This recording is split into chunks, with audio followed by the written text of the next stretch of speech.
පින් කරන අයට කරදරෙන්නේ මෙහිමයි. තරාදිය උඩින් අල්ලගෙන එක පැත්තකට බර දැම්මොත් එහෙම අනිත් පැත්ත උඩට යනවා. මේ පැත්ත බර වෙනවා. හැබැයි මේ බර වෙලා තියෙන පැත්තේ බර ටික අයින් වුණොත් මොකද්ද වෙන්නේ? එකපාරම උඩට යනවා. ඒ වගේ පින් කරන මනුස්සයාට උනත් සංසාරයේ කරපු කර්ම විපාක කියන බර ආවොත් එහෙම එයාගේ ජීවිතේට කරදර වැඩි.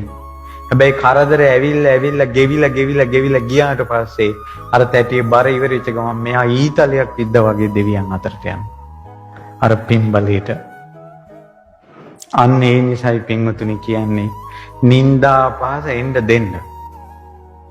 ඒකෙන් ඒ කර්ම ටික ගෙවෙන්න ආරින්න. අසාධාරණකම් වෙන්න ආරින්න. කර්ම විපාක ටික ගෙවෙන්න ආරින්න.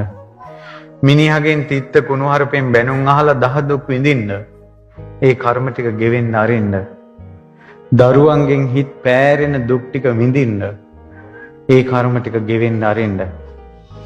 ඔබ බුදුන් සරණ ගිහිල්ලා නම්, ධර්මයේ සරණ ගිහිල්ලා නම්, සංඝ රත්නයේ සරණ ගිහිල්ලා නම්, සම්මා දිට්ඨියෙන් යුක්ත නම්, අවංකව පින්දහම් කුසල් දහම් රැස් කර ගන්නවා නම් මේ විඳින කර්ම ටික ගෙවිලා ගිය ගමන් ඊතලයක් විද්දා වගේ ඔබ මරණයන් මත්තේ දෙවියන් අතරට යනවා.